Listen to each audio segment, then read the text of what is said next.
الحمد لله الذي أبدع الأفلاك والأرضين، والصلاة والسلام على من كان نبيا وآدم بين الماء والتين، وعلى آله الطيبين والطاهرين وصحبه أجمعين، أما بعد، فقد قال الله تبارك وتعالى في القرآن الكريم: اعوذ بالله من الشيطان الرجيم، بسم الله الرحمن الرحيم، لمن خاف مقام ربه جنتان، آمنت بالله، صدق الله العظيم، وصدق رسوله النبي الأمين الكريم، ونحن على ذلك لمن الشاهدين والشاكرين، والحمد لله رب العالمين. وقال في شان حبيبه الكريم عليه تحية والتسليم: إن الله وملائكته يصلون على النبي يا أيها الذين آمنوا صلوا عليه وسلموا تسلیما. اللہم صلی علی سیدنا و مولانا محمد وعلی آل سیدنا و مولانا محمد، طب القلوب والدوائیہا، وعافیت الابدان والشفائیہا، والنور الابصار والضیائیہا، وآلہ وصحبہ دائما ابدا سرمدا.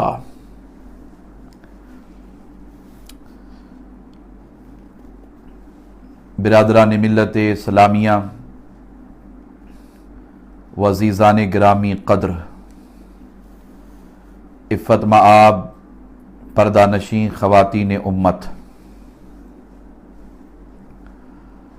اللہ تبارک و تعالی کا بے پناہ فضل و کرم اور حضور صلی اللہ تعالی علیہ وآلہ وسلم کے نالین پاک کا تصدق، جن کی برکتوں اور عنایتوں سے ہم تمام ماہ رمضان میں، ماہ صیام میں مختلف عنوانات پر دین کی اہم باتیں سننے اور سنانے کے شرف سے بہرہ مند ہیں. اللہ تبارک و تعالی ہم سب کی اجتماعی کاوشوں کو، محنتوں کو اپنی بارگاہ میں شرف قبولیت عطا فرمائے. مسلسل ماہ رمضان میں ہماری ظاہری اور باطنی تربیت کے حوالے سے مختلف عنوانات پر گفتگو کا سلسلہ جاری و ساری ہے. آج کی گفتگو ایک اور اہم عنوان پر کتاب اللہ اور سنت رسول اللہ کی روشنی میں ہوگی انشاءاللہ تعالی، اور وہ اہم عنوان رمضان اور اللہ تبارک و تعالی کا خوف، رمضان اور خشیت ربانی کے موضوع پر انشاءاللہ باذن اللہ ہم آپ گفتگو کریں گے. میں مسلسل آپ سے عرض کر رہا ہوں، یہ مبارک اور عظمتوں والا مہینہ ہم سب کی بڑے اخلاص کے ساتھ تربیت کرتا ہے. تمام ایمان والوں کی، تمام مسلمانوں کی، عالم اسلام کی، روزے داروں کی، اور حضور نبی اکرم صلی اللہ تعالیٰ علیہ وآلہ وسلم کی امت کی بہت ہی بہترین انداز میں تربیت کرتا ہے. یہ مہینہ ہمارے درمیان آئے اور ہم اس سے استفادہ نہ کریں، یہ مہینہ ہمارے درمیان آئے اور ہم اس مبارک مہینے سے فائدہ نہ اٹھائیں، یہ ہمارے لیے بہت بڑے افسوس کی بات ہوگی، بہت بڑے افسوس کا مقام ہوگا۔ رمضان کا مہینہ ہمارے درمیان اللہ تبارک و تعالیٰ کی رحمتوں کو لے کر آتا ہے۔ رمضان کا مہینہ ہمارے درمیان اللہ تبارک و تعالیٰ کے بے شمار انعامات لے کر آتا ہے، اور رمضان کا مہینہ ہم سب کی تربیت کرتا ہے۔ ایسی عظمتوں والا مہینہ ہمارے درمیان آئے اور ہم اس مبارک مہینے سے فائدہ نہ اٹھائیں تو اس سے بڑھ کر کے افسوس کا مقام اور کیا ہو سکتا ہے۔ اللہ تبارک و تعالیٰ نے یہ عظیم اور مبارک مہینہ اپنے محبوب صلی اللہ تعالیٰ علیہ وآلہ وسلم کی امت کو عطا فرمایا ہے۔ اس مہینے میں بے شمار برکتیں، رحمتیں پوشیدہ رکھی ہیں، اور یہ مہینہ ہمیں متقی پرہیزگار بنانے کے لیے آتا ہے۔ تو آپ اندازہ لگائیں کہ اللہ تبارک و تعالیٰ اس مہینے میں بندوں پر کس قدر مہربان ہوتا ہوگا۔ خصوصیت کے ساتھ ماہ رمضان بندے کا اللہ سے تعلق کیسے ہونا چاہیے، بندے کا رسول اللہ صلی اللہ تعالی علیہ وآلہ وسلم سے تعلق کیسے ہونا چاہیے، دینداری کیا چیز ہے، اللہ اور اس کے رسول کی اطاعت کیسے ہونی چاہیے، خصوصیت کے ساتھ یہ مہینہ ہماری تربیت کرتا ہے۔ بہت ساری باتیں یہ مہینہ ہمیں سکھاتا ہے۔ ہم ذرا غور کریں، توجہ کریں۔ رمضان المبارک ہماری تربیت کرتا ہے اس حوالے سے کہ ہمارے اپنے دلوں میں، ہمارے اپنے وجود میں اللہ تبارک و تعالیٰ کی محبت پیدا کرتا ہے۔ رمضان کا مبارک مہینہ ہمارے دلوں میں حضور نبی اکرم صلی اللہ تعالیٰ علیہ وآلہ وسلم کی الفت پیدا کرتا ہے۔ رمضان کا مہینہ ہمیں اللہ تبارک و تعالیٰ کی عبادت سے جوڑتا ہے، اور رمضان کا مہینہ ہم سب کو اللہ تبارک و تعالیٰ کا خوف اور اس کی خشیت کا انعام عطا کرتا ہے۔ از اول تا آخر یہ پورا مہینہ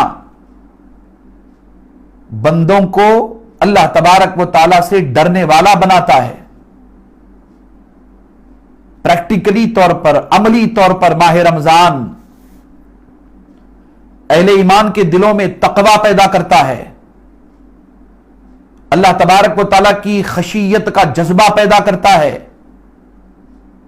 اور ماہ رمضان ایمان والوں کو اللہ تبارک و تعالیٰ سے ڈرنے والا بناتا ہے۔ صرف زبانی جمع خرچ کی بات میں نہیں کر رہا ہوں، عملی طور پر بھی ماہ رمضان حضور علیہ السلام کی امت کو اللہ تبارک و تعالیٰ کے خوف کی عظیم دولت سے سرفراز کرتا ہے۔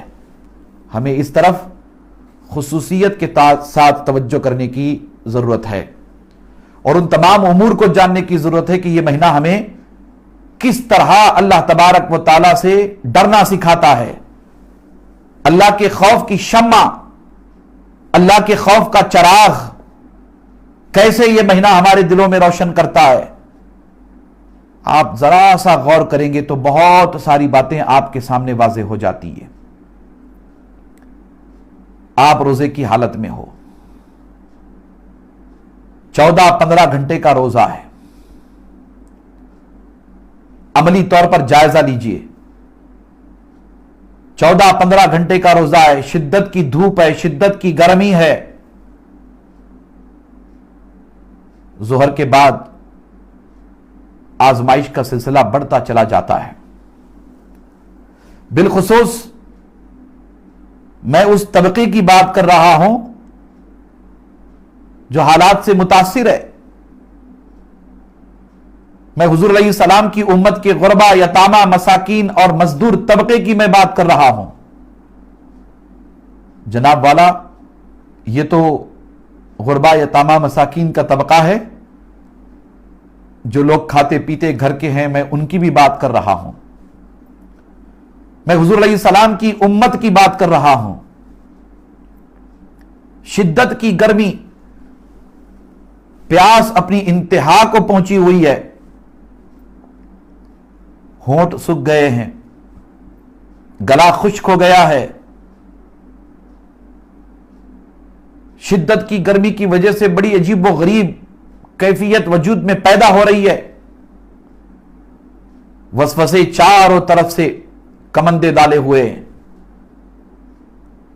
خیالات بار بار آتے کہ اتنی شدت کا روزہ کیسے پورا ہوگا، ابھی تو عصر کی نماز کا ٹائم ہونا باقی ہے، عصر کی نماز کا وقت گزر گیا تو ابھی مغرب کی نماز کا ٹائم باقی ہے۔ مسلسل روزے دار شدت کی گرمی کی وجہ سے پریشانی سے اپنے روزے کو آگے بڑھا رہا ہے۔ وضو کرنے کے لیے وہ بیٹھا ہوا ہے، 3 مرتبہ ہاتھ اس نے دھل لیا۔ آپ غور کریں پریکٹیکلی طور پر جو میں آپ سے عرض کر رہا ہوں، آپ نے ہاتھ اپنے دھل لیے، آپ 3 مرتبہ کلی کرنے کے لیے پانی اپنے منہ میں لیتے ہو، 3 مرتبہ آپ کلی کرتے ہو، پانی آپ کے منہ میں رہتا ہے، آپ کلی بھی کرتے ہو، مسواک بھی کرتے ہو، 3 مرتبہ آپ پانی منہ میں لے کر کلی کرتے ہو، مگر اس بات کا آپ کو خیال رکھنا ضروری ہوتا ہے اور آپ اس بات کا خیال رکھتے ہو کہ ایک قطرہ پانی بھی آپ کے حلق سے نیچے نہ اترے۔ آپ غور کریں آپ کے منہ میں اور آپ کے حلق کے درمیان کتنا فاصلہ ہے۔ آپ پانی کا گھونٹ اپنے منہ میں لیے ہوئے ہو کلی کرنے کے لیے، آپ کے منہ میں پانی ہے، آپ کے منہ اور آپ کے حلق کے درمیان آپ فاصلہ ناپ کر کے بتائیے کتنا فاصلہ ہے۔ آپ جب اس بات پر غور کریں گے تو روزہ ہماری تربیت کیسے کرتا ہے آپ اس حیرت میں پڑ جائیں گے۔ ایک قطرہ پانی بھی آپ اپنے حلق سے نیچے اترنا پسند نہیں کرتے، احتیاط کرتے ہو۔ یہ جذبہ آپ کے اندر سے خود بخود بیدار ہو جاتا ہے کہ آپ روزے کی حالت میں ہو، چاہے پیاس شدت کو پہنچ جائے، چاہے آپ کے ہونٹ خشک ہو جائیں، چاہے آپ کا گلا سوکھ جائے، مگر آپ ایک قطرہ پانی بھی اپنے حلق سے نیچے اتارنا پسند نہیں کرتے ہو۔ وجہ کیا ہے؟ چاہے آپ وضو خانے پہ بیٹھ کر کے لوگوں کے درمیان وضو کرتے ہو، یا اپنے گھر میں وضو کریں، یا آپ سب کے درمیان وضو کریں، کون آپ کو پوچھنے والا ہے کہ آپ نے 1-2 گھونٹ پانی وضو کرتے کرتے پی لیا؟ کون دیکھنے والا ہے آپ کو؟ آپ کا تعاقب کون کرے گا؟ آپ کا پیچھا کون کرے گا؟ آپ کو پوچھنے والا کون ہے؟ چاہے دنیا بڑے سے بڑے کیمرے لگا لے، کیمرے بھی آپ کا تعاقب نہیں کر پائیں گے۔ وضو کرتے کرتے آپ پانی پی بھی سکتے ہو، مگر اللہ تبارک و تعالیٰ کا خوف، اللہ تبارک و تعالیٰ کا ڈر، خشیت ربانی اندر سے ایک جذبہ بیدار کرتی ہے کہ اے روزے دار کوئی دیکھے نہ دیکھے، اے روزے دار کوئی جانے نہ جانے، مگر اللہ تبارک و تعالیٰ سمیع و بصیر ہے، وہ سننے والا اور دیکھنے والا رب ہے۔ کوئی دیکھے نہ دیکھے اللہ دیکھنے والا ہے، کوئی دیکھے نہ دیکھے اللہ تبارک و تعالیٰ کی نظروں سے ہم پوشیدہ نہیں ہو سکتے، کوئی جانے نہ جانے ہم رب تبارک و تعالیٰ کی نظروں سے چھپ نہیں سکتے۔ یہ جذبہ روزہ ہمارے اندر پیدا کرتا ہے، اور اللہ کا ڈر اور اللہ کا خوف اور اللہ تبارک و تعالیٰ کی یہ صفات کہ وہ سمیع ہے، بصیر ہے، روزہ ہماری تربیت کر کے ہمیں رب تبارک و تعالیٰ پر کامل ایمان لانے والوں میں شامل فرماتا ہے۔ پریکٹیکلی طور پر روزہ ہماری مدد کرتا ہے، پریکٹیکلی طور پر روزہ ہماری تربیت کرتا ہے، ہمارے دل میں، ہمارے وجود میں، ہمارے خیالات میں روزہ اللہ تبارک و تعالیٰ کے خوف کا جذبہ پیدا کرتا ہے۔ خشیت ربانی کوئی معمولی نعمت نہیں ہے، بہت بڑی دولت کا نام اللہ کی خشیت ہے، اللہ کا ڈر، اللہ کا خوف۔ یہ تو نصیب والوں کو نصیب ہوتا ہے، آپ توجہ کریں اور روزے کے اس پہلو سے فائدہ اٹھانے کی حد تل مقدور کوشش کریں۔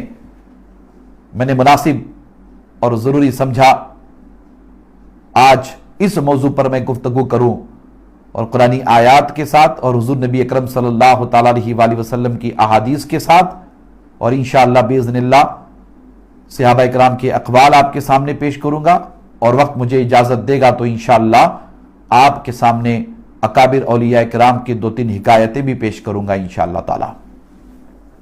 میری گزارش ہے تمام ناظرین سے، تمام سامعین سے، کہ آپ اس موضوع کو توجہ کے ساتھ سماعت کریں اور کوشش کریں کہ پریکٹیکلی طور پر آپ کے اپنی پرسنالٹی میں، آپ کے اپنے وجود میں اس طرح کی تبدیلیاں آئیں۔ میں نے خطبہ مسنونہ کے بعد سورۃ رحمان کی آیت کریمہ تلاوت کی۔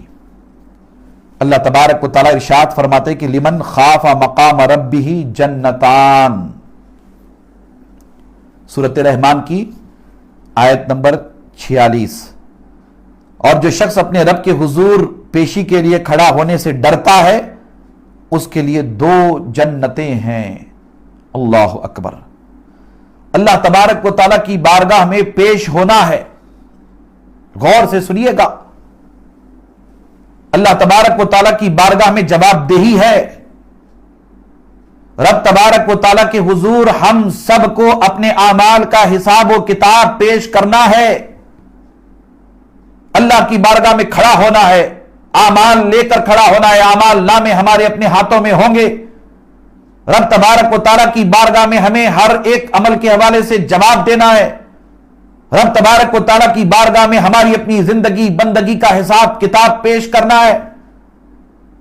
قیامت کا دن آنا حق ہے، قیامت پر ایمان حق ہے، قیامت آئے گی، اللہ کے حضور حاضر ہونا ہے۔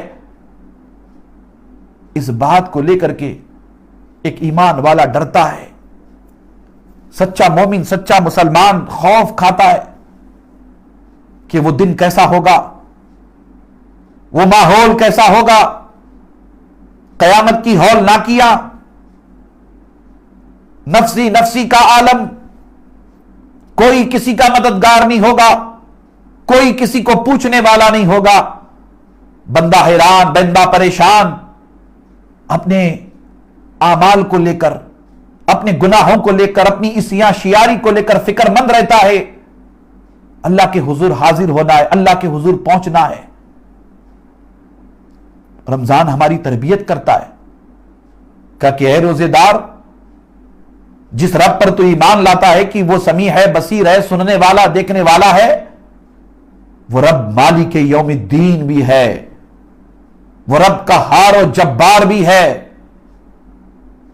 اس رب کی بارگاہ میں تجھے پیش ہونا ہے، اس رب کی بارگاہ میں تو اپنے اعمال کا حساب و کتاب پیش کرے گا۔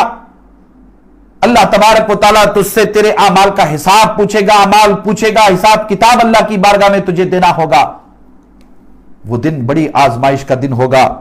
قرآن بیان کر رہا ہے کہ بندہ اپنے رب کے حضور پیشی کے لیے کھڑا ہونے سے ڈرتا ہے، اور اگر بندہ اپنے اندر یہ کیفیت پیدا کر لے کہ ہاں مجھے میرے رب کے حضور اپنے اعمال پیش کرنے ہیں، جو کچھ میں آپ سے عرض کر رہا ہوں اگر یہ یقین میں بدل جائے اور بندہ اپنے اندر یہ تبدیلی پیدا کرے، بندہ اپنے اندر اس طرح کا ایک جذبہ پیدا کر لے اور اس کا ایمان، اس کا یقین درجے کمال کو پہنچ جائے، تو رب تبارک و تعالیٰ ایسے بندے کے لیے فرما رہا ہے کہ اے بندے تیرے لیے 2 جنتیں ہیں، تو مجھ سے ڈرنے والا ہے، میرے خوف کی میری خشیت کی دولت تیرے دل میں آ گئی ہے، تو اے بندہ تیرے لیے 2 جنتیں ہیں، جنتان 2 جنتیں ہیں۔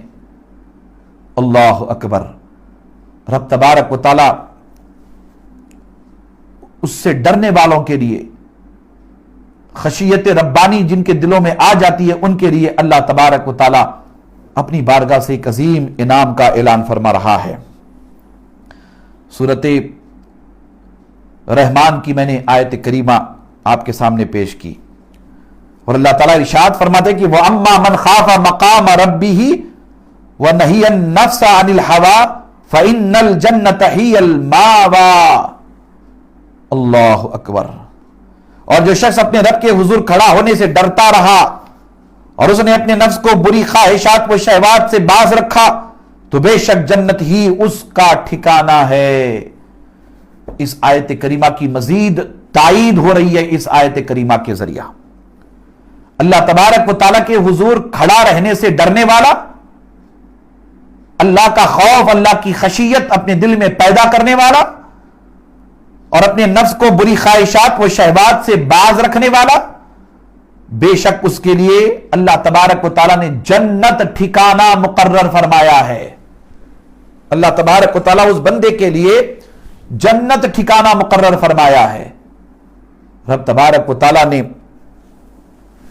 بے شمار مقامات پر اپنی خشیت اور اپنے ڈر، اپنے خوف کے انعامات کا اعلان فرمایا، اور میں آپ کو جیسے بتا کر کے آگے بڑھ رہا ہوں، ماہ رمضان کے ذریعہ آپ پریکٹیکلی طور پر اپنے قلب میں، خصوصی طور پر اپنے دل میں اللہ تبارک و تعالیٰ کا ڈر اور خوف پیدا کرنے کے لیے توجہ کریں۔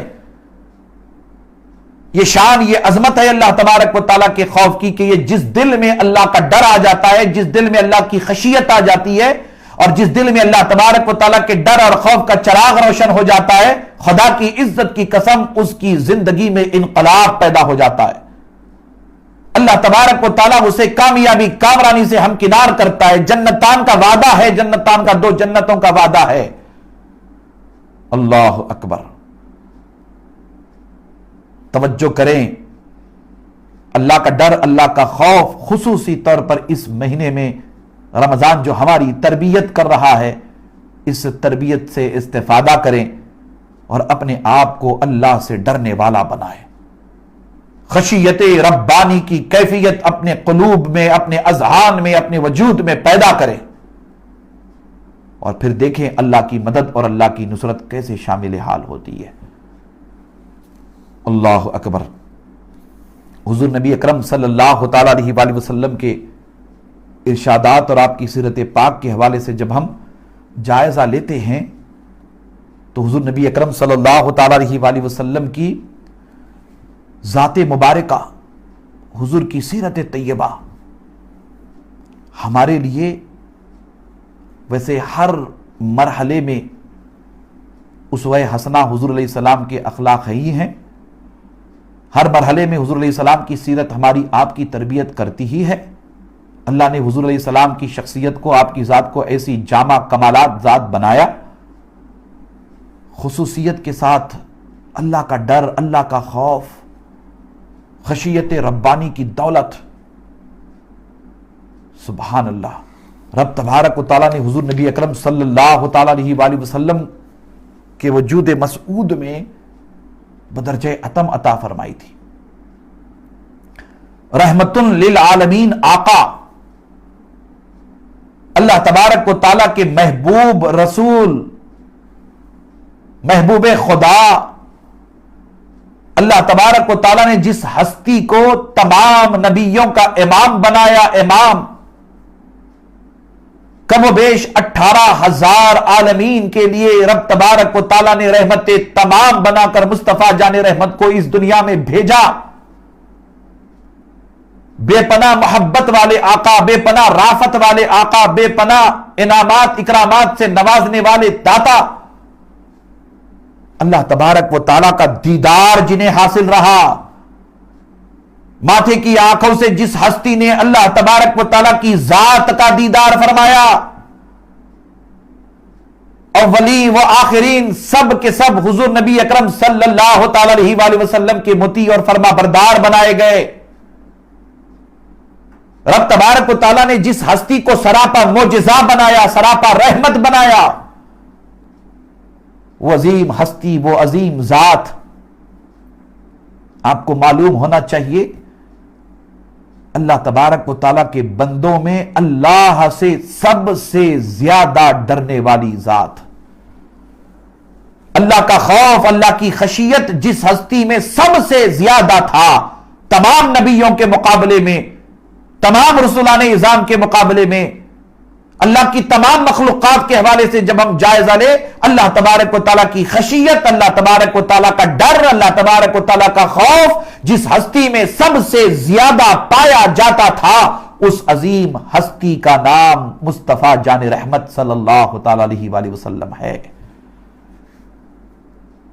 اور میں محض عقیدت اور محبت میں نہیں کہہ رہا ہوں، قرآن اور حدیث دونوں گواہ ہیں، حضور کی سیرت گواہ ہے۔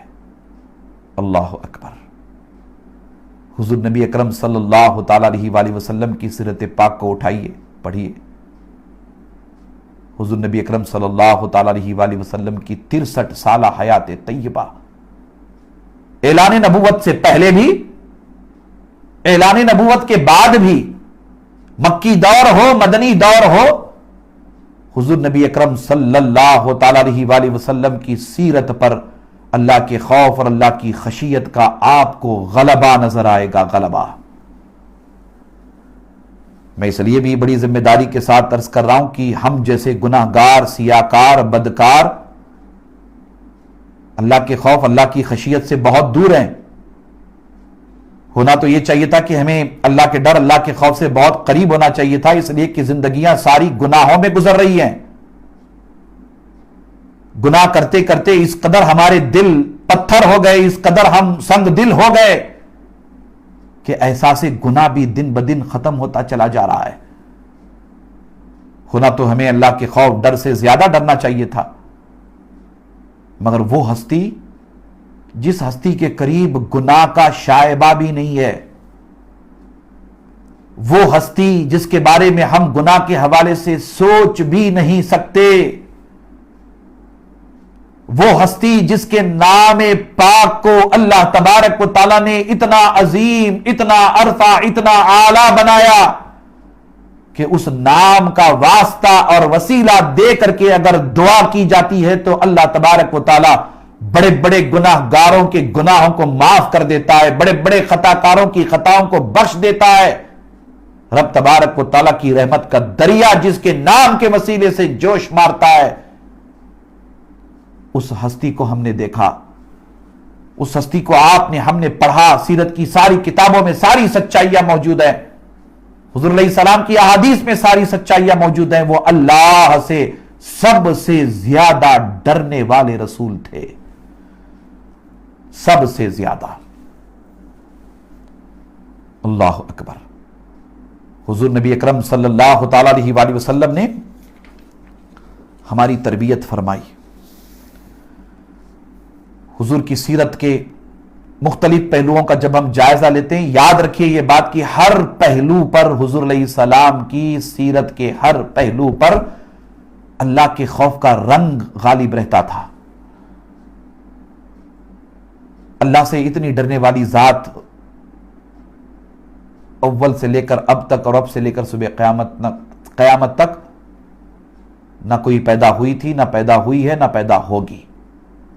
حضور نبی اکرم صلی اللہ تعالیٰ علیہ وآلہ وسلم کی حدیث پاک میں آپ کو سناؤں، اور پھر حضور کی سیرت کے مختلف گوشوں پر بھی ہم گفتگو کریں گے انشاءاللہ تعالیٰ۔ متفق علیہ روایت، امام بخاری، امام مسلم دونوں اپنی صحیحین میں لاتے ہیں۔ حضرت ابو موسیٰ رضی اللہ تعالیٰ عنہ بیان کرتے ہیں، حضور نبی اکرم صلی اللہ تعالیٰ علیہ وآلہ وسلم کے زمانے میں سورج کو گرہن لگا۔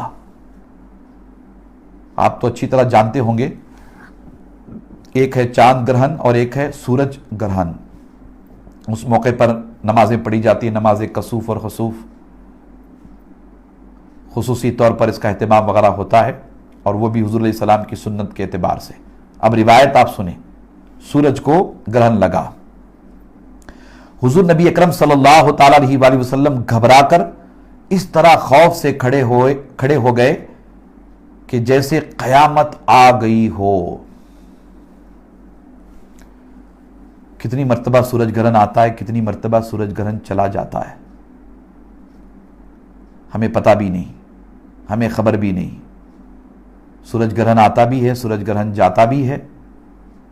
ہم نے حضور نبی اکرم صلی اللہ تعالیٰ علیہ وآلہ وسلم کی سنتوں پر توجہ کرنا بھی چھوڑ دیا، اور میں کبھی کبھی کہتا ہوں کہ بہت سارے لالچی قسم کے لوگ حضور کی سنتوں کو بھی کمرشیل بنا دیا ہے۔ کمرشیل کا مطلب یہ کہ یہ سنت ادا کرو تو اتنا ثواب، یہ سنت ادا کرو تو اتنا ثواب، یہ سنت ادا کرو تو اتنی نیکیاں۔ اللہ والوں کی شان پر قربان جائیے، اللہ والے فرماتے ہیں کہ نیک عمل ثواب کے لالچ میں نہ کرو، نیک عمل مولا کو راضی کرنے کے لیے کرو۔ غور سے آپ سنیں میری بات، میں اس لیے کہہ رہا ہوں کہ انٹرنیشنل لیول پر حضور نبی اکرم صلی اللہ تعالی علیہ وآلہ وسلم کی سنتوں کو ثواب کے ساتھ، نیکیوں کے ساتھ، لالچ کے ساتھ بیان کیا جاتا ہے۔ یہ کرو تو اتنا ثواب، یہ کرو تو اتنا ثواب، یہ کرو تو اتنا ثواب۔ کرنا ضروری ہے، حضور کی سنت کی تعظیم، تکریم، ادب و احترام۔ ثواب تو اللہ دے گا ہی، حضور کی سنت ہے تو اللہ ثواب عطا فرمائے گا ہی۔ حضور نبی اکرم صلی اللہ تعالی علیہ وآلہ وسلم نے ہر نیکی کے حوالے سے ثواب متعین کر کے فرمایا کہ اس کا یہ ثواب، اس کا یہ ثواب، اس کا یہ ثواب۔ مگر یہ انصاف نہیں ہے کہ ہم صرف ثواب کے حد تک اپنی نظر کو رکھیں، ہم اللہ کی ذات کو راضی کرنا بھول جائیں، حضور کی ذات کو راضی کرنا بھول جائیں۔ یہ درست نہیں ہوگا۔ آپ غور کریں، ذرا اس سنت پر بھی تو عمل ہو، ایسی سنتوں پر بھی ہم توجہ کریں۔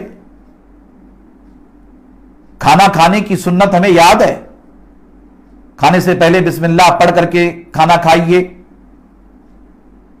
کھانا کھانے سے پہلے بسم اللہ پڑھ کر کے کھانا شروع کیجئے، یہ سنت تو ہمیں یاد ہے۔ یہ بھی تو سنت یاد ہونی چاہیے کہ حضور بھوکے رہے اور دوسروں کو کھانا کھلاتے رہے۔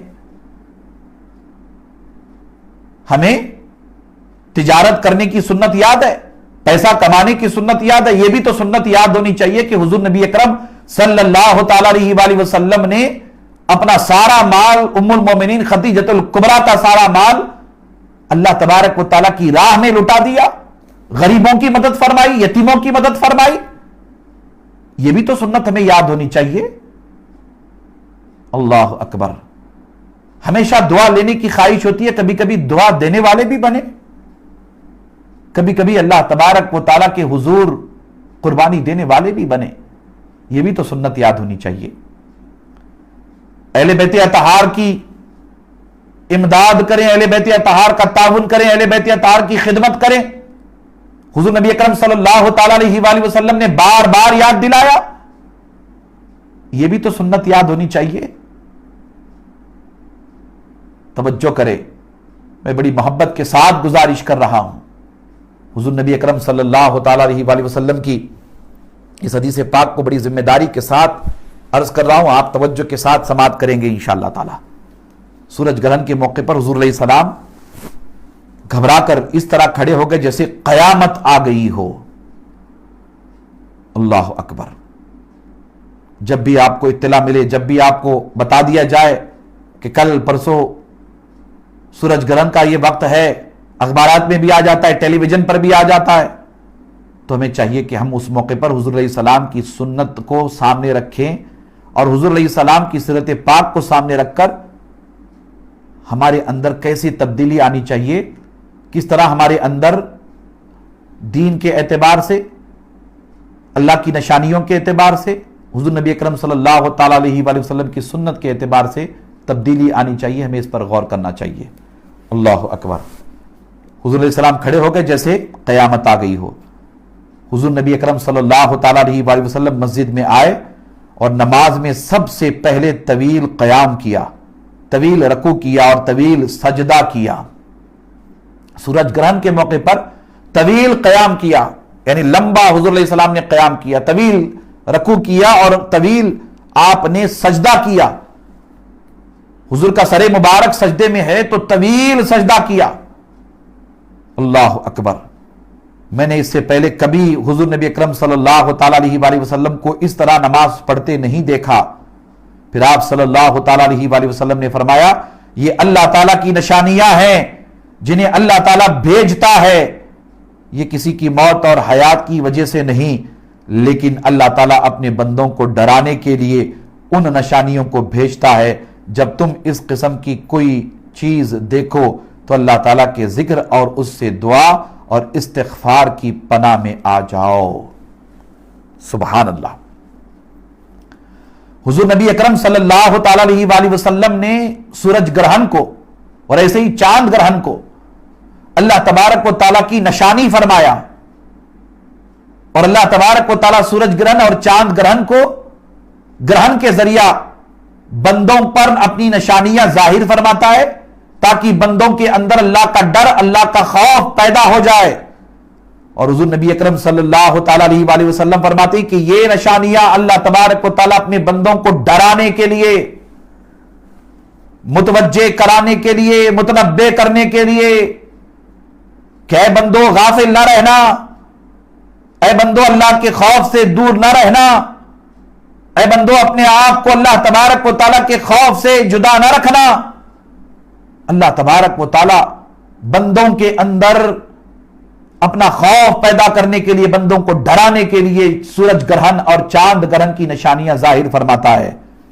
حضور علیہ السلام فرماتے ہیں کہ تم اس قسم کی کوئی چیز دیکھو تو اللہ کے ذکر، پھر اس کے بعد اس سے دعا اور استغفار کی پناہ میں آ جاؤ، یعنی اللہ کی نشانیاں دیکھو تو اللہ تبارک و تعالیٰ کا ذکر کرنے والے بنو، اللہ کا ذکر، جیسا کہ میں نے کل آپ سے عرض کیا تھا، اللہ تبارک و تعالیٰ سے دعا کرنے والے بنو، اس پر بھی تفصیلی طور پر گفتگو ہو چکی ہے، اور اللہ تبارک و تعالیٰ کے حضور کثرت سے استغفار کرنے والے بنو، اس موضوع پر بھی میں نے گزارشات کی ہیں۔ حضور نبی اکرم صلی اللہ تعالی علیہ وآلہ وسلم توجہ دلا رہے کہ اگر ایسے حالات آ جائیں، ایسی نشانیاں اللہ تبارک و تعالیٰ ظاہر فرما دے تو اللہ کا ذکر کثرت سے کرو۔ اللہ اکبر۔ پھر حضور نے فرمایا کہ اللہ سے دعا کیا کرو، اور پھر حضور علیہ السلام نے فرمایا کہ کثرت سے استغفار کرو اور ان تین کی پناہ میں آ جاؤ۔ کرونا وائرس بھی ایک خطرناک اور متعدی مرض، جس کی لپیٹ میں آج پوری دنیا آ چکی ہے، پوری دنیا میں خوف اور ہراس کا ماحول بنا ہوا ہے۔ اللہ کرم فرمائے گا، اللہ کی ذات سے امید ہے کہ آنے والے دنوں میں اللہ تعالیٰ اس مرض سے نجات عطا فرمائے گا، امید ہے اللہ کی بارگاہ سے، یقیناً اللہ مدد فرمائے گا، یقیناً اللہ کرم فرمائے گا۔ مگر اس طرح کی بیماریاں بھی آ جاتی ہیں، سونامی آ جاتی ہے، طوفان آ جاتا ہے، زلزلے آ جاتے ہیں، تو اسے اللہ کی نشانیاں جانو۔ اللہ تبارک و تعالیٰ بندوں کو متوجہ کرا رہا ہے کہ اے بندو غافل نہ رہنا۔ اللہ تبارک و تعالیٰ بندوں کے اندر بیداری پیدا کرنا چاہتا ہے کہ بندو بیدار ہو جاؤ، تمہارا کام کثرت سے گناہ کرنا نہیں ہے، تمہارا کام میری نافرمانی کرنا نہیں ہے، تمہارا کام مجھ سے دوری اختیار کرنا نہیں ہے۔ اے بندو میری اطاعت کرنے والے بنو، میرے محبوب کی اطاعت کرنے والے بنو، دیندار بنو، اپنے گھر میں دین لے کر کے آؤ۔ اللہ تبارک و تعالی ہمیں متوجہ کرا رہا ہے، متنبہ کر رہا ہے، ہماری تربیت فرما رہا ہے رب تبارک و تعالی، یہ نشانیاں دکھا کر کے ہمارے دلوں میں خوف کا، خشیت کا جذبہ پیدا فرما رہا ہے۔ حضور علیہ السلام فرماتے ہیں کہ اگر ایسے حالات بن جائیں، ایسے حالات آ جائیں، تو تمہارے لیے ضروری ہوگا کہ تم اللہ کا کثرت سے ذکر کرنے والے بنو، ذاکرین میں شمار ہو جاؤ، اللہ کے ذکر کے حلقات لگاؤ، محفلیں سجاؤ، اللہ اللہ اللہ کرنے والے بنو، اللہ تبارک و تعالیٰ کی یاد سے، اللہ کے ذکر سے اپنی زبان کو تر کر لو، کثرت سے اللہ کی بارگاہ میں دعا مانگنے والے بنو، گڑ گڑا کر کے اللہ کی بارگاہ میں دعا مانگنے والے بنو، دعا کرنے والے بنو، اور کثرت سے استغفار کرو، اللہ کی بارگاہ میں توبہ کرو، کثرت سے توبہ کرو۔ حالات بدلیں گے، ضرور بدلیں گے۔ میں تمام اہل ایمان سے کہنا چاہوں گا، ماہ رمضان کی اس مقدس رات میں، ماہ رمضان کے مقدس ساعتوں میں آپ سے میں مخاطب ہوں، بڑی ذمہ داری کے ساتھ میں آپ تک یہ پیغام پہنچانا چاہوں گا کہ حالات بدلیں گے، کرونا وائرس سے اللہ ضرور نجات عطا فرمائے گا، اللہ تبارک و تعالیٰ ضرور اپنے بندوں کی مدد فرمائے گا، بالخصوص اہل ایمان کی مدد فرمائے گا۔ صرف کرونا وائرس سے نہیں، اللہ تبارک و تعالیٰ ہر طرح کی آزمائش سے ہمیں گزار کر کامیابی، کامرانی عطا فرمائے گا۔ وطن عزیز میں بھی جس طرح کی پریشانیاں اہل ایمان جھیل رہے ہیں، اہل ایمان جن پریشانیوں سے گزر رہے ہیں، رب تبارک و تعالی ان تمام پریشانیوں سے بھی نجات عطا فرمائے گا۔ ظالم اپنے کیفر کردار کو ضرور پہنچیں گے، ظالم اپنے انجام کو ضرور پہنچیں گے، رب تبارک و تعالی مظلوم کو ضرور انصاف عطا فرمائے گا، رب تبارک و تعالی مظلوم کی ضرور مدد فرمائے گا، رب تبارک و تعالی مظلوم مسلمانوں کی ضرور نصرت فرمائے گا، رب تبارک و تعالی اپنے محبوب کی امت کی عظمتوں کو چار چاند ضرور لگائے گا، رب تبارک و تعالی اہل ایمان کو ضرور کامیابی کامرانی سے ہم کنار کرے گا، مگر صرف ضرورت اس بات کی ہے کہ ہم اس مہینے میں اپنے اعمال میں تبدیلی لاتے ہوئے اللہ سے جڑ جائیں، کثرت کے ساتھ اللہ کا ذکر کرنے والے بنے، کثرت کے ساتھ اللہ کی بارگاہ میں دعا کرنے والے بنے، کثرت کے ساتھ ہم اللہ کی بارگاہ میں استغفار کرنے والے بنے۔ تنویر ہاشمی پورے یقین کے ساتھ کہنا چاہے گا، اگر ہم اس طرح کی تبدیلی اپنے اعمال میں لے آتے ہیں تو رب تبارک و تعالی ہم پر مہربان ہوگا، تقدیر بدلے گی، رب تبارک و تعالی حالات کو بدل کر کے اہل ایمان کو کامیابی کامرانی ضرور عطا فرمائے گا۔ حضرات گرامی، میں بڑی ذمہ داری کے ساتھ آپ سے عرض کر رہا ہوں، حضور کا مقدس فرمان میری نظروں کے سامنے ہے۔ رمضان کی مبارک ساعتوں میں آپ سے مخاطب ہوں، نوجوانوں سے خصوصی طور پر کہنا چاہوں گا کہ آپ اپنے اعمال میں تبدیلی لائیں، بیٹیوں سے کہنا چاہوں گا کہ آپ اپنے اعمال میں تبدیلی لائیں، دیندار بنیں، گھر میں دین کو لے آئیں، دین کو اپنے دن اور رات کے معاملات میں تبدیلی لائیں، اللہ تبارک و تعالیٰ کی خشیت اور اس کا ڈر، اس کا خوف اپنے دلوں میں پیدا کرنے کے لیے توجہ کریں، کوشش کریں۔ یہ فوری طور پر ملنے والی نعمت نہیں ہے جناب والا، اس کے لیے اللہ والوں نے اپنی عمریں کھپائی ہیں، عمریں لگ جائیں، کوشش کریں، اللہ تبارک و تعالیٰ کے حضور کثرت سے دعا، کثرت سے ذکر کریں، استغفار کرنے والے بنے، جیسا کہ اس حدیث پاک میں اللہ تبارک و تعالیٰ نے اپنے محبوب صلی اللہ تعالیٰ علیہ وآلہ وسلم کے ذریعہ ہماری تربیت فرمائی۔ ایک بڑی عجیب و غریب روایت سنانا چاہتا ہوں، آپ غور کریں اس روایت پر۔ امام بخاری اور امام مسلم دونوں اپنی صحیحین میں یہ روایت لاتے ہیں، متفق علیہ روایت۔ حضرت ابو ہریرہ رضی اللہ تعالیٰ عنہ روایت کرتے ہیں، حضور نبی اکرم صلی اللہ تعالیٰ علیہ وآلہ وسلم نے فرمایا کہ ایک آدمی اپنے اوپر کثرت گناہ کی صورت میں ظلم و زیادتی کرتا رہا، یعنی بڑا گناہ گار تھا ایک آدمی، حضور علیہ السلام فرما رہے ہیں حکایت، بڑا گناہ گار تھا، کثرت گناہ کی وجہ سے وہ اپنے آپ پر ظلم کیا کرتا تھا، یعنی گناہ کرنا اصطلاح میں اپنے آپ پر ظلم کرنا ہے، یعنی جب بھی کوئی بندہ گناہ کرتا ہے اس کا معنی یہ ہوگا کہ اس نے اپنے آپ پہ ظلم کر لیا، اللہ اس کے رسول کی نافرمانی کر لی، ظالمین میں وہ شمار ہو گیا۔ جیسے ہم اللہ تعالیٰ کی یہ آیت کریمہ بار بار پڑھتے ہیں، آیت کریمہ ہی کہتے ہیں اسے، لا الہ الا انت سبحانک انی کنت من الظالمین، ہم نے گناہ کر کے اپنے آپ پر ظلم کیا ہے اور ہم ظالمین میں سے ہیں، یہ معنی لیا جاتا ہے۔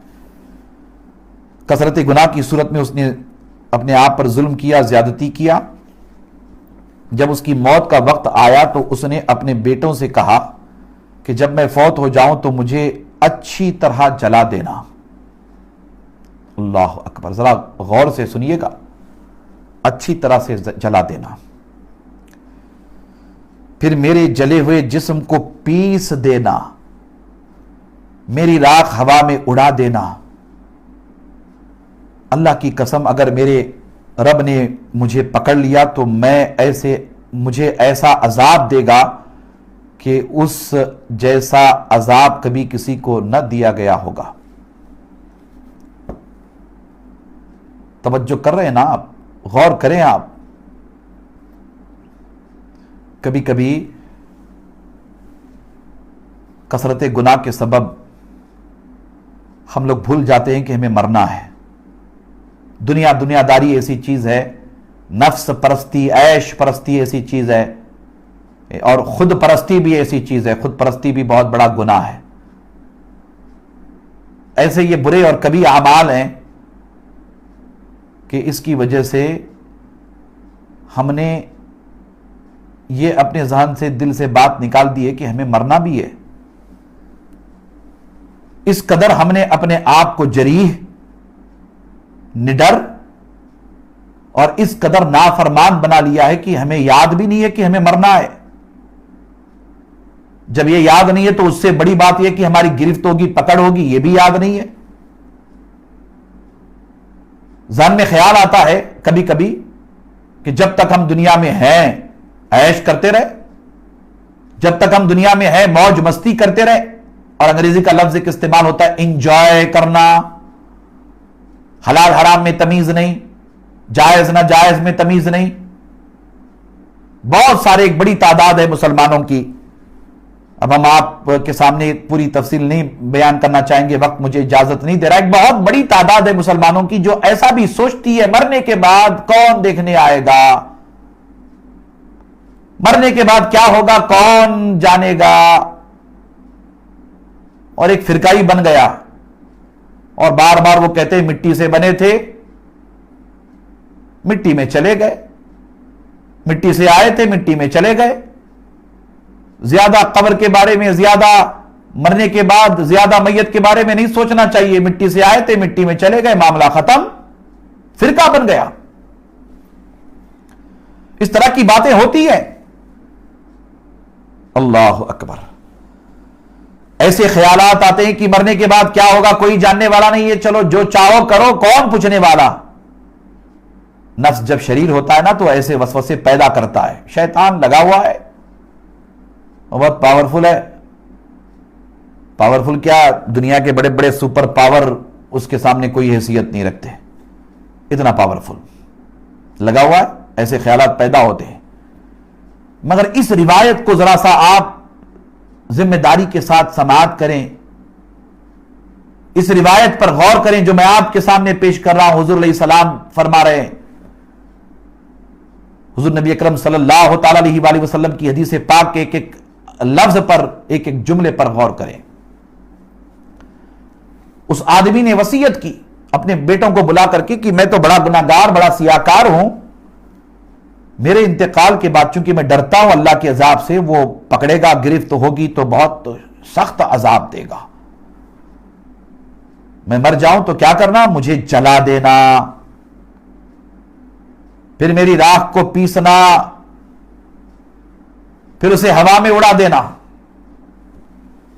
وہ یہ سوچتا تھا کہ جب میرا وجود ہی نہیں رہے گا، میرا جسم ہی نہیں رہے گا، اور مجھے جلا دیا جائے گا، اور میری جلی ہوئی ہڈیوں کو پیس کر کے راکھ بنا دیا جائے گا، اور راکھ ہوا میں اڑا دی جائے گی، تو عذاب کس کو دیا جائے گا، گرفت کس کی ہوگی، پکڑ کس کی ہوگی۔ وہ ڈرتا تھا، اس نے ایسا کیا، اور مرنے کے بعد اس کے بچوں نے ایسا ہی کیا، اس کی لاش کو جلایا، وصیت تھی نا، اس کی ہڈیوں کو پیسا، پھر اس کی راکھ کو ہوا میں اڑا دیا، نام و نشان ختم۔ توجہ کریں، وہ یہ سوچتا تھا نا کہ بدن ہے ہی نہیں، وجود ہے ہی نہیں، تو اب عذاب کس پر ہوگا، مگر ڈر تھا اس کو اللہ تبارک و تعالیٰ کے کہ وہ گناہگار ہے، بہت بڑا خطا کار ہے، اللہ گرفت کرے گا، اللہ پکڑے گا تو کیا جواب دوں گا، اس کی گرفت، اللہ کی گرفت بڑی سخت ہوگی، عذاب بڑا شدید ہوگا۔ وہ ڈرتا تھا اللہ سے۔ جب ایسا ہو گیا معاملہ، وصیت کے مطابق سارا کچھ اس کے بچوں نے کر دیا۔ اللہ اکبر۔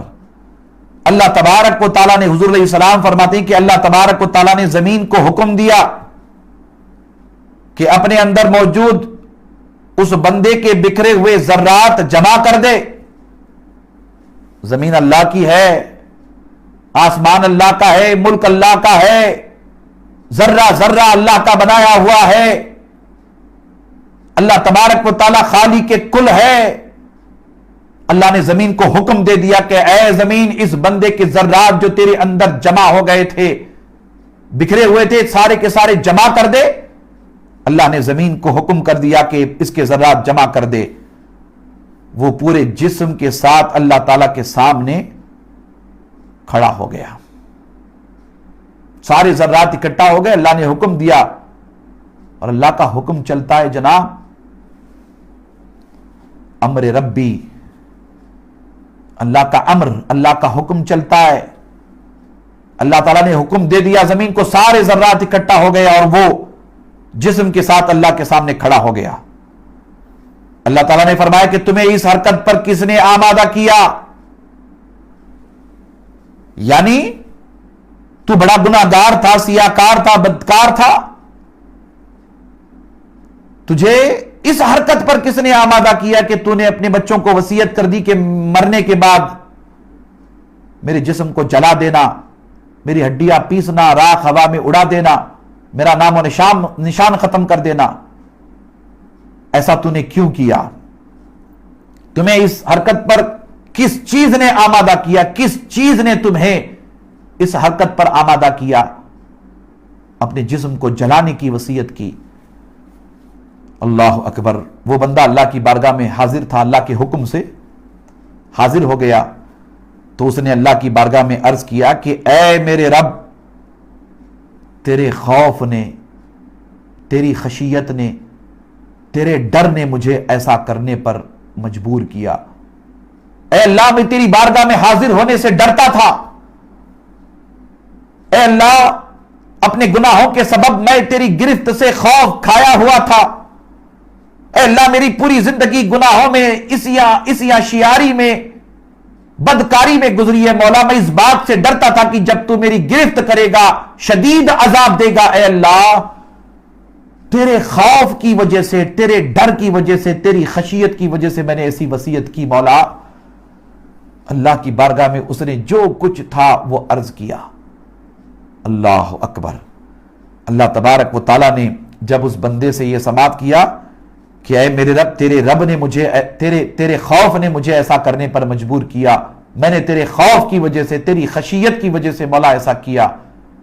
اللہ تبارک و تعالیٰ کی رحمت کا دریا جوش میں آ گیا. اللہ تعالیٰ نے اسے بخش دیا.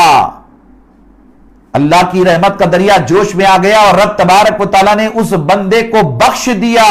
اس کی مغفرت ہو گئی. اللہ تبارک و تعالیٰ نے اس کی بخشش فرما دی. اللہ اکبر. گناہ بہت سارے تھے، بدکاری میں پوری زندگی گزر گئی تھی، مگر اللہ کا ڈر، خوف پیدا ہو گیا تھا. ڈرتا تھا وہ بندہ کہ اللہ تبارک و تعالیٰ میرے ساتھ پتہ نہیں کیا معاملہ کرے گا. بس یہ ادا اللہ تعالیٰ کو پسند آ گئی اور اللہ تبارک و تعالیٰ نے اسے معاف کر دیا. آپ غور کریں، اندازہ کریں. بنیادی طور پر ان باطل خیالات کو اور ان باطل خیالات کی تردید کی جا رہی ہے کہ مرنے کے بعد کیا ہوگا، کون دیکھا، کس نے دیکھا. جناب والا ایسا نہیں ہے. اللہ تبارک و تعالیٰ قادر مطلق ہے. وہ چاہے گا آپ کی چاہے لاش جلا دی جائے، آپ کو سمندر میں بہا دیا جائے، آپ کے جسم کی بوٹی بوٹی، حصہ حصہ ساری مچھلیاں کھا جائیں، آپ کا نام و نشان ظاہری طور پر مٹ جائے، دنیا والوں کے نزدیک آپ کا نام و نشان مٹ جائے، مگر اللہ تبارک و تعالیٰ ایسا قادر مطلق ہے، ایسی عظمتوں والا رب، ایسا پاور والا رب. وہ زمین کو حکم دے گا، آسمان کو حکم دے گا، پانی کو حکم دے گا، ہوا کو حکم دے گا، سارے ذرات اکٹھا ہوں گے، جیسا کہ آپ نے اس روایت میں سماعت کیا. اگر کوئی غلط خیال اس طرح کا پیدا ہو جائے تو اس کی درستگی کر لیں اور پھر دیکھیں انعام کتنا بڑا ہے. انعام اللہ تبارک و تعالیٰ نے اس بندے کی بخشش فرما دی، اس کی مغفرت فرما دی. اللہ نے اس بندے کو معاف کر دیا سارے گناہوں سے، جس نے اپنی لاش کو جلانے کا حکم دیا تھا، جس کی لاش جلا دی گئی تھی، جس کی لاش کے ذرات کو پیسا گیا تھا، ہوا میں اڑا دیا گیا تھا، جس کی پوری زندگی گناہوں میں گزری تھی، سیاہ شیاری میں گزری تھی. وہ صرف اللہ سے ڈرتا تھا، اللہ کے عذاب سے ڈرتا تھا، اللہ کی گرفت سے ڈرتا تھا. اللہ کو اس کی ادا پسند آ گئی اور اللہ تبارک و تعالیٰ نے اس بندے کو معاف کر دیا. اگر ہم اللہ کا ڈر، اللہ کا خوف اپنے وجود میں پیدا کر لیں، گناہوں سے بچ جائیں، نافرمانی سے بچتے رہیں، اس عیاشیاری سے اپنے آپ کو دور رکھیں اور اپنی زندگی پوری کی پوری زندگی کوشش کر کے نیکیوں میں گزار دیں اور اللہ کے ڈر، اللہ کی خشیت کی شمع اپنے دل میں روشن کر لیں، تو پھر آپ اندازہ لگائیں کہ رب تبارک و تعالیٰ کس قدر اپنے انعامات اور اکرامات سے ہمیں نوازے گا۔ اس پر ہمیں توجہ کرنے کی ضرورت ہے۔ یہاں بے شمار روایتیں، میں آپ کے سامنے کیا عرض کروں، بڑی طویل گفتگو ہو جائے گی۔ میں چاہوں گا کہ آپ حضور نبی اکرم صلی اللہ تعالیٰ علیہ وآلہ وسلم کے ارشادات کے ساتھ ساتھ خلفائے راشدین کے، صحابہ اکرام کے اقوال بھی سماعت کریں۔ حضور نبی اکرم صلی اللہ تعالیٰ علیہ وآلہ وسلم کی صحبت میں تربیت پانے والے صحابہ، وہ بھی اللہ تبارک و تعالیٰ سے بے پناہ ڈرنے والے تھے۔ اللہ کا خوف، اللہ کا ڈر ان کے دلوں میں رچ بس گیا تھا۔ میں ان نفوس قدسیہ کی بات کر رہا ہوں جن کی ساری زندگی نیکیوں میں گزری۔ میں ان نفوس قدسیہ کا تذکرہ کرنے جا رہا ہوں جن کی ساری زندگی تقوی، طہارت کے ساتھ گزری، اللہ اور اس کے رسول کی فرما برداری کے ساتھ گزری۔ ان کی میں بات کرنے جا رہا ہوں، اور میں چاہوں گا کہ آپ ذرا سا جائزہ بھی لیں، آئینہ سامنے رکھیں، محاسبہ کریں اپنے گریبان میں جھانک کر کے دیکھیں۔ ہماری زندگیاں تو ساری کی ساری گناہوں میں گزر رہی ہیں، ہماری زندگیاں تو ساری کی ساری نافرمانی میں گزر رہی ہے۔ ان نفوس قدسیہ کا حال کیا ہے ذرا سا جاننے کی کوشش کریں۔ اللہ اکبر۔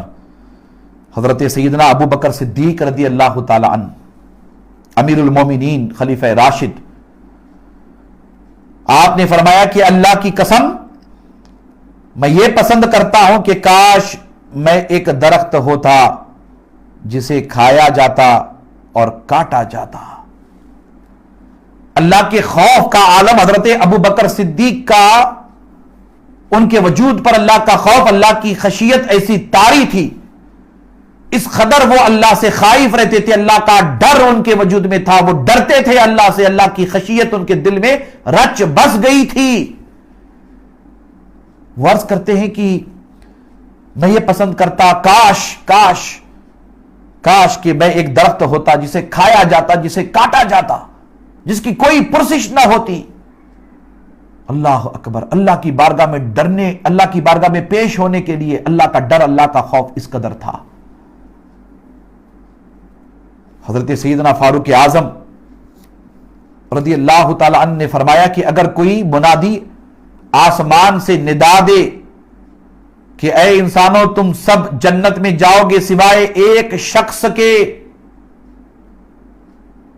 کوئی ندا دینے والا، اعلان کرنے والا آسمان سے اعلان کرے کہ سارے بندے جنت میں جائیں گے سوائے ایک بندے کے، حضرت فاروق اعظم فرماتے ہیں کہ تو مجھے خوف ہے کہ وہ شخص میرے سوا کوئی نہ ہوگا، مجھے خوف ہے کہ وہ شخص میرے سوا کوئی نہ ہوگا، میں ڈرتا ہوں اس بات سے کہ کہیں وہ ایک بندہ جو رہ جائے، جسے عذاب دیا جائے گا، جس کی گرفت ہوگی، کہیں میں نہ ہو جاؤں۔ اور اگر منادی یوں ندا دے کہ اے انسانوں تم سب جہنم میں داخل ہو گئے سوائے ایک شخص کے، تو مجھے خدا سے امید ہے کہ وہ شخص میں ہوں گا۔ یعنی خوف اور رجا کے درمیان ایمان ہے، یہ سبق پڑھایا بزرگوں نے قرآن و حدیث کی روشنی میں۔ اللہ سے ڈرنا ضروری ہے اور اللہ کی رحمت سے امید رکھنا بھی ضروری ہے۔ اللہ اکبر۔ یہ حال حضرت فاروق اعظم کا ہے جن کی ساری زندگی نیکیوں میں گزری، جن کے نام کو اللہ نے ایسا پاورفل بنایا۔ اللہ کے رسول فرماتے ہیں کہ اے عمر، اللہ نے آپ کے نام کو ایسی عظمتیں دی ہیں، جہاں آپ کا نام لیا جاتا ہے وہاں سے شیطان بھاگ جاتا ہے۔ حضور علیہ السلام نے حضرت فاروق اعظم کے بارے میں فرمایا کہ میرے بعد اگر کوئی نبی ہوتا تو اللہ تبارک و تعالی عمر کو نبوت عطا فرماتا، مگر اللہ نے مجھ پر نبوت و رسالت کا دروازہ بند کر دیا۔ حضرت فاروق اعظم کو عدل کا پیکر کہا جاتا ہے۔ حضرت فاروق اعظم کی رائے کے مطابق قرآن کی آیتیں نازل ہوتی تھیں، اس ہستی کا یہ عالم ہے اللہ کے ڈر اور اللہ کے خوف سے۔ آپ ذرا جائزہ لیں ہمارے اپنے اعمال کا۔ اللہ اکبر۔ مولا علی المرتضی شیر خدا علیہ السلام نے فرمایا کہ مجھے تم پر جس چیز کا سب سے زیادہ ڈر ہے وہ خواہش کی پیروی اور آرزو کی طوالت۔ حضرت علی کرم اللہ تعالی وجہ الکریم تربیت فرما رہے اور کیا اظہار فرما رہے کہ مجھے تم پر جس چیز کا سب سے زیادہ ڈر ہے وہ خواہش کی پیروی اور آرزو کی طوالت۔ خواہش کی پیروی حق سے پھیر دیتی ہے اور آرزوؤں کی طوالت آخرت سے بے خبر کر دیتی ہے، اللہ کے ڈر اللہ کے خوف سے بے خبر کر دیتی ہے۔ اللہ اکبر۔ غور کرنا ہے، مولا کا قول ہے تو مولا کے قول پر غور کرنا ضروری ہے۔ مولا علی المرتضی شیر خدا، فاتح خیبر، داماد پیمبر، امام علی علیہ السلام کیا فرماتے ہیں کہ مجھے تم پر جس چیز کا سب سے زیادہ ڈر ہے وہ خواہش کی پیروی اور آرزو کی طوالت، یعنی ہمیشہ اپنے نفس کی پیروی کرتے رہنا، اپنے خواہشات نفس کی پیروی کرتے رہنا، یہ عمل تمہیں تباہ برباد کر دے گا۔ اور دوسرا عمل کون سا؟ آرزو کی طوالت۔ آرزو کی طوالت کیسی؟ اللہ اکبر۔ آرزو کی طوالت یہ کہ یہ آرزو، وہ آرزو، فلاں آرزو، فلاں آرزو۔ آرزو کی طوالت یعنی وہ لسٹ اتنی لمبی چوڑی رہتی ہے کہ آرزو کی طوالت آخرت سے بے خبر کر دیتی ہے، اللہ کے ڈر اللہ کے خوف سے جدا کر دیتی ہے۔ وہ شعر ہے نا کہ عمر دراز مانگ کر لائے تھے 4 دن، 2 آرزو میں 2 انتظار میں کٹ گئے۔ آرزو بڑی بڑی، خواہشات کی پیروی میں آدھی زندگی گزر گئی اور آدھی زندگی آرزوؤں میں گزر گئی۔ آرزوؤں میں عمر گزارنے سے نقصان کیا ہوگا؟ ایک تو آخرت سے بے خبری پیدا ہوگی، مولا فرماتے کہ ایک تو آخرت سے بے خبری پیدا ہوگی اور دوسری یہ کہ بندہ اللہ کے ڈر اللہ کے خوف سے دور ہو جائے گا۔ یہ بہت بڑی بلا کا نام ہے۔ جناب والا، اہل بیت اطہار کو ہم دیکھتے ہیں، امام حسن مجتبی کعبے کی چھت پر کھڑے اور کعبے کی چھت پر کھڑے ہو کر کے پوری رات اللہ کی بارگاہ میں گڑ گڑا کر کے روتے ہوئے پوری رات گزار رہے، پوری رات اللہ کی بارگاہ میں توبہ استغفار میں کعبے کی چھت پر کھڑے ہو کر کے اللہ کے حضور توبہ و استغفار میں گزارا۔ یہ وہ نفوس قدسیہ ہیں جن کے بارے میں ہم سوچ بھی نہیں سکتے کہ یہ نافرمان ہوں گے، جن کی ساری زندگیاں نیکوکاری میں گزر گئی، اللہ کے گھر پہ خانہ کعبہ پہ کھڑے ہو کر پوری رات رو رو کر کے گزار رہے، توبہ استغفار میں گزار رہے۔ امام حسن بصری فرماتے ہیں کہ ہم وہیں تھے، ہمیں نہیں پتا تھا کہ یہ امام حسن مجتبی ہیں۔ ہم نیچے کھڑے رہے، کعبے کی چھت سے نیچے اترنے کی جو سیڑھیاں تھی وہاں کھڑے رہے، اس انتظار میں کہ یہ رونے والا شخص بہت بڑا گناہگار سیاکار ہوگا، اللہ کے خوف سے یہ بہت زیادہ رو رہا ہے، یہ جب نیچے آئے گا تو اس سے ملاقات کر کے ہم اس کو تلقین کریں گے کہ اللہ کی رحمت سے نا امید نہ ہونا، اللہ بخشنے والا ہے۔ ہم اس انتظار میں کھڑے تھے۔ جب وہ شخص نیچے اترا تو چہرے پر نقاب تھا، کپڑا رومال ڈالا ہوا تھا، ہم نیچے کھڑے تھے اور کوئی نہیں جانتا تھا کہ یہ امام حسن مجتبی ہے۔ ہم قریب گئے، ہم نے سلام کیا، جواب عطا کیا، ہم پہچان نہیں پائے کہ یہ کون ہے۔ ہم نے نصیحت کرنا شروع کر دیا کہ اے بندے خدا، اللہ کے ڈر سے اللہ کے خوف سے اتنا نہ رویا کر، امید رکھ اللہ تبارک و تعالیٰ معاف فرمائے گا، امید رکھ اللہ کی رحمت سے اللہ کرم فرمائے گا، اتنا نہ رویا کر۔ اس نے ہماری نصیحتیں سن لی اور وہ جانے لگے تو ہم نے کہا کہ جا تو رہے وہ ذرا اپنا چہرہ دکھا کے جاؤ کہ تم ہو کون۔ اللہ اکبر۔ امام حسن بصری کی خواہش پر امام حسن مجتبی نے جب اپنا چہرہ دکھانے کے لیے کپڑا اٹھایا، رومال جو چہرے پہ پڑا ہوا تھا اسے ہٹایا۔ امام حسن بصری امام حسن علیہ السلام کا چہرہ مبارک دیکھ کر چیخ مارتے ہیں اور زمین پر گر جاتے ہیں، دھاڑے مار مار کے رونے لگتے ہیں۔ امام حسن مجتبیٰ کے قدموں کو پکڑ کر کے روتے روتے عرض کرتے ہیں کہ اے نواسہ رسول، اے نوجوانان جنت کے سردار، اللہ کے خوف، اللہ کی خشیت سے آپ کا یہ عالم ہے تو ہم جیسوں کا کیا حال ہونا چاہیے؟ اللہ کے ڈر، اللہ کے خوف سے آپ اتنا روتے ہو تو ہم جیسوں کا کیا معاملہ ہونا چاہیے؟ اللہ اکبر۔ ذرا غور کریں، عقیدت اور محبت کی باتیں کرنے والے، اہل بیت اطہار کی محبت کا دم بھرنے والے، امام حسن اور امام حسین علیہ السلام سے سچی عقیدت اور محبت کا اظہار کرنے والے اپنے عمل میں تبدیلی لائیں، ان شہزادوں کی زندگیوں کو سامنے رکھیں۔ 25 حج امام حسن مجتبیٰ نے پیدل 25 حج کیے۔ آپ اندازہ کریں کہ اللہ تبارک و تعالیٰ کا ڈر، اللہ کا خوف کس طرح ان نفوس قدسیہ کے دلوں میں تھا۔ امام اعظم ابو حنیفہ رحمت اللہ تعالی علیہ، سارے حنفیوں کے امام، امام اعظم، امام الائمہ فی الفقہ، امام الائمہ فی الحدیث، اللہ تبارک و تعالیٰ نے آپ کو بڑی شان عظمت عطا فرمائی تھی، بہت بڑے محب اہل بیت، اہل بیت رسول اللہ سے بے پناہ عقیدت اور محبت امام اعظم ابو حنیفہ کو تھی، بلکہ یہ فنا تھے اہل بیت اطہار کی محبت میں۔ پتہ ہے عمل کا معاملہ کیا تھا؟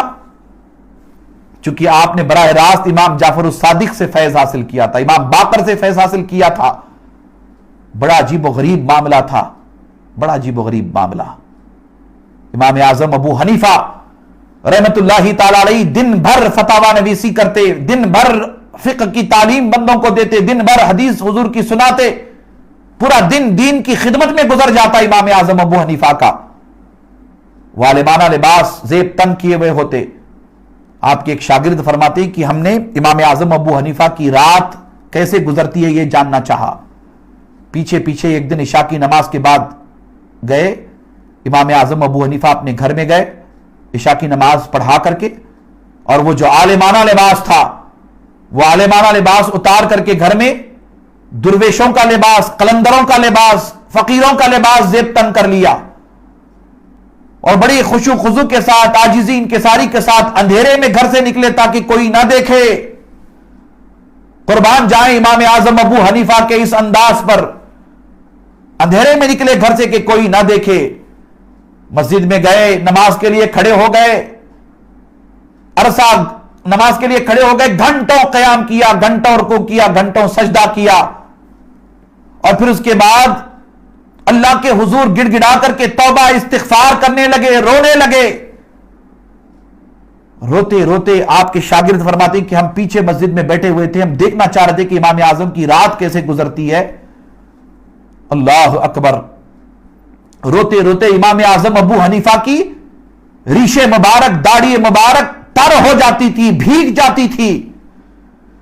داڑھی ہاتھ میں پکڑ کر کے امام اعظم ابو حنیفہ اللہ کے حضور عرض کرتے تھے کہ مولا ابو حنیفہ کے بڑھاپے پر کرم فرما، مولا ابو حنیفہ کی داڑھی پر کرم فرما، مولا ابو حنیفہ کی سفید داڑھی پر کرم فرما، میرے گناہ کو بخش دے، مولا مجھے معاف کر دے۔ ایسے داڑھی پکڑ کر کے امام اعظم ابو حنیفہ اللہ کے حضور روتے تھے، گڑ گڑاتے تھے، آنسو بہاتے تھے۔ امام اعظم ابو حنیفہ اس قدر اللہ کے خوف سے روتے تھے کہ داڑھی تر ہو جاتی تھی، بھیگ جاتی تھی، سر سجدے میں رکھ کر کے گڑ گڑاتے تھے اللہ کی بارگاہ میں۔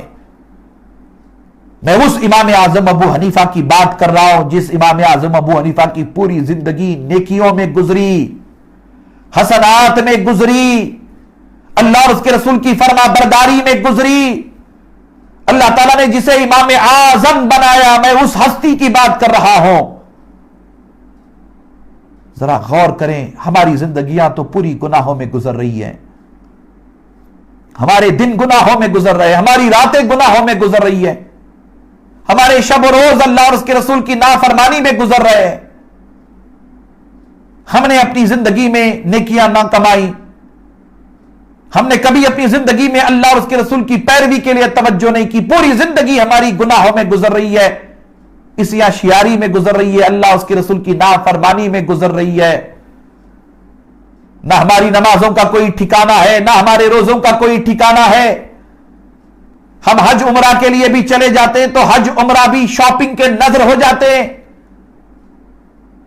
ہماری ٹوٹی پھوٹی جو بھی عبادتیں رہتی ہیں وہ سب کی سب ریاکاری کا شکار ہو جاتی ہے، دکھاوے کا شکار ہو جاتی ہے، نہ ہمارا دل نماز میں لگتا ہے، نہ ہمارا دل عبادت میں لگتا ہے، نہ ہمارا دل تلاوت قرآن مجید میں لگتا ہے، نہ ہم اللہ کے ذکر کی مجلس میں مطمئن ہیں، نہ دعا میں مطمئن ہیں، نہ سجدوں میں مطمئن ہیں، نہ تراویح میں، نہ روزوں میں، ہماری پوری زندگی تو گناہوں میں گزر رہی ہے۔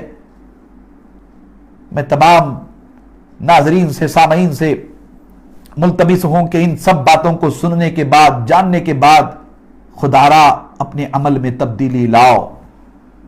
رمضان اللہ نے عطا فرمایا ہے، اس میں طے کر لو کہ ہم اپنی پوری زندگی نیکیوں کے ساتھ گزاریں گے، اللہ کا ڈر، اللہ کا خوف اپنے اندر پیدا کریں گے۔ دوستو یہ بہت بڑی نعمت ہے اللہ تعالیٰ کی، خشیت ربانی کی جو نعمت ہے بہت بڑی نعمت ہے، اللہ کا خوف یہ بہت بڑی نعمت ہے۔ یہ نعمت جسے حاصل ہو جاتی ہے نا، اللہ تبارک و تعالیٰ دنیا و آخرت کی ساری نعمتیں اس بندے کو عطا فرماتا ہے۔ میں نوجوانوں سے ملتمس ہوں کہ آؤ توجہ کرو، اللہ سے ڈرنے والے بنو، اللہ تبارک و تعالیٰ کا خوف اپنے اندر پیدا کرو، اللہ کی خشیت اپنے اندر پیدا کرو۔ رمضان ہماری تربیت کر رہا ہے، رمضان سے تربیت پاؤ، اللہ سے ڈرنے والے بنو۔ انشاءاللہ باذن اللہ کل مزید گفتگو ہوگی، بلکہ کل ہم آن لائن 2 مرتبہ آپ کی خدمت میں حاضر ہوں گے۔ کل جمعہ بھی ہے، ماہ رمضان کی عظیم ساعتیں، جمعہ مبارک۔ کل 1 بجے سے لے کر 2 بجے تک جمعہ کے موقع پر خصوصی خطاب ہوگا، اور کل کا خصوصی خطاب قطب دکن حضرت سیدنا ہاشم پیر دستگیر جد مکرم جد گرامی قدر رحمۃ اللہ تعالی علیہ کے عرس پاک کے حوالے سے ہوگا۔ انشاءاللہ تعالی بہت ساری باتیں کل حضرت سیدنا ہاشم پیر دستگیر رحمۃ اللہ تعالی علیہ کے حوالے سے آپ سماعت کریں گے۔ سرکار سیدنا محمد غوث گوالیاری کا بھی تذکار جمیل ہوگا، سرکار سیدنا وجیہ الدین حسینی رحمۃ اللہ تعالی علیہ کا بھی تذکار جمیل ہوگا۔ انشاءاللہ تعالی عرس ہاشمی کے حوالے سے کل جمعہ کا خطاب خصوصی طور پر حضرت ہاشم پیر کی بارگاہ میں نظر ہوگا، اور پھر رات حسب معمول ایک نئے عنوان کے ساتھ کل گفتگو ہوگی۔